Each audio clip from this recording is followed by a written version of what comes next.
ඒ නරුවර කෙල්ලනගේ වාඩිලා බං. මට සිරාවට සොත් වෙලාද බං? එම කොහොමද දෙන්නද බං? ඔය වෙලා තියෙන්නේ බං. මට ෂුවර් එකට මිදෙන්නේ නැව සිනාගේ ගැටයක් තමයි බං. දැන් මොකක්ද? ඔයාම කලින් දැකලා නැන්නේ මේ ටවුන් එක. මම අලුතෙන් එළවලා ආසා ටවුන් එක.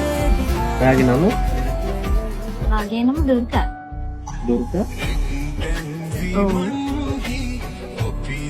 වෙන මොකක්ද? නෑ. නම ඔයාගේ නම වෙනස් එකක් කියලා. එතකොට ඔයාගේ නම මොකක්ද? ඉනා. දිනා? ඔව් ඇයි? නෑ ඔයාගේ නමත් වෙනස් එකක්. ඒකනේ අපි දෙන්නගෙම නම